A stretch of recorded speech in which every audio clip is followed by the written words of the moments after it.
Hey guys, happy Friday. All right, so this is a video going over the rest of the PowerPoint notes that go along with imperialism, and then we'll talk about the U.S. coming a world power. Okay, so a couple of things. Let's continue talking about the Spanish-American War, right? Spanish-American War lasts 90 days. We're in, we're out. The U.S. wins, but let's set up the players and make sure that you know exactly who's on what side. Okay. So, Cuba. Cuba is one of many colonies that the Spanish have. The Spanish are controlling Cuba, they're controlling Puerto Rico, Guam, the Philippines, and those are just a few. They have others. Well, one of the issues that we come up with is number one, Puerto Rico and Cuba are in our hemisphere, in our neighborhood in North and South America.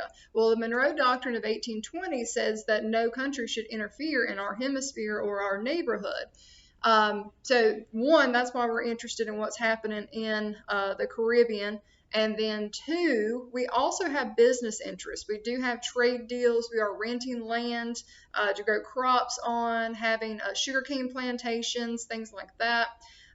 So we start to hear, again, Cuba's only 90 miles away from Florida. We start to hear rumblings that the Cubans are complaining that the Spanish are tyrants, that they're being controlling. And so our hearts kind of start to bleed because we remember being a colony. Um, we remember how it was when we were controlled by a tyrant of a king, right? And again, we do have business interest in Cuba. So those are two reasons why we're watching, all right? And this is around the time that we're switching from being an isolation nation, again, isolating ourselves from other countries and focusing just on us, and moving into more of an imperialistic ideal of we are a strong nation. If we want to become a world power, that we need to start maybe branching out and taking territories and expanding our trade opportunities and business deals. So we're watching and listening very closely what happens in Cuba. We end up sending the USS Maine to sit in Havana Harbor to watch what's happening with Cuba. And again, watching our business interests. We're there for observation purposes. We have our newspapers. We have William Randolph Hearst and Joseph Pulitzer that are running some of the bigger magazines out of New York City. They're competing for people to buy their magazines and newspapers. So, of course, they are using what they call yellow journalism to exaggerate the truth of what's happening and make it sound a lot worse than it really is. Not that it wasn't bad, but it wasn't quite that bad. We sent a letter to Spain letting them know that if they don't do something to be better to the Cubans, that we might go to war over this. Well, we never get any kind of response. It's like crickets. We don't hear anything. So we end up going and we declare war on the Spanish after, again, we need a really big reason. And after American blood has been shed because the USS Maine explodes in Havana Harbor, and we, of course, blame it on the Spanish, even though we find out later it was actually a faulty bomb that went off and blew the ship up itself. But we blame it on the Spanish. It had to be the Spanish. And so now American blood has been shed. We're going to war. And we move pretty quickly. And it's almost like a way for us to practice our military skill and see what areas we need to work on. We send in our military. We're able to see our Navy. And our Navy goes out and kicks butt and starts taking names. And we realize our Navy is on point, but we need to work on our military, our weaponry, work on technology, which we do. We work on between then and World War I. And we'll talk about all those new technical advances that come out when we get to World War I. But we are like, this is also an opportunity for us to have what we call the spoils of war, to where whoever wins is going to get to, either mandate or request certain prizes for winning.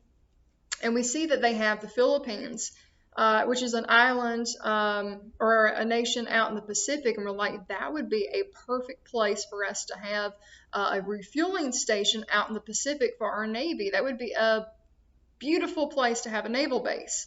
And we actually get a naval base in Cuba, Guantanamo Bay. We get we end up purchasing the Philippines and using part of the Philippines to put a naval station on. We've got a naval station in Hawaii. I mean, we start putting all these places out there to where when our Navy is out, they have places they can go and stop and refuel and things like that. So our Navy is going to be out in the Pacific, and they attack the Philippines. It's a pretty quick victory. George Dewey goes out there as the captain, and George Dewey captures the island May 1st of 1898. Again, we're pushing for all this land and territory to push ourselves as being this big world power and competing with Spain and Portugal and Great Britain and France and Germany and all these countries that have been world powers for or been around for hundreds of thousands of years. Now, not everybody agrees with this imperialistic view. Even Andrew Carnegie, who's a millionaire, says the bigger your empire, the harder it is to watch everything and the harder it is to maintain an empire. So a lot of people say, you know what, we're still focusing on things here at home. I don't know that it's a great idea that we start building our country bigger and bigger and bigger right now. So anyway, the war's over, 90 days, it's over and done. Cuba gets its independence.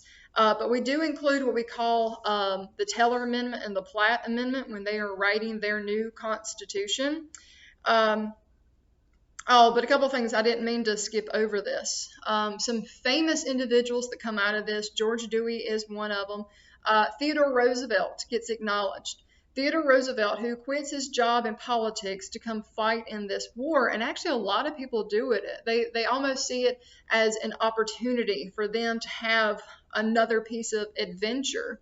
So it's him, and he puts together this really ragtag group of guys, this mixture of cowboys and lawyers and other political figures and everything. I mean, just this ragtag odd bunch of guys that we end up calling the Rough Riders. They're known for charging up San Juan Hill and having a victory there. So that's really awesome. But when we end the war, we end it 1898, the Treaty of Paris, signed, sealed. Puerto Rico and Guam are going to be ours as territories. We end up purchasing the Philippines for $20 million because we want that as kind of like an extra prize. And again, refueling station, trade opportunities, business deals, it's all about the Benjamins, right? All about the money. So think about all this new land that we have acquired. We purchased Alaska from Russia in 1867. We end up annexing and taking over Hawaii, also 1890, or the late 1800s, and we take them over as a territory. And again, they don't actually become the 50th state until 1954, which is actually part of your story at the end of your packet about Hawaii. So I'm going to stop there. That kind of finishes wrapping us up through the Spanish-American War. And next week, we'll continue talking about the U.S. and how it's becoming this big world power as an imperialist nation. All right. Bye for now, guys.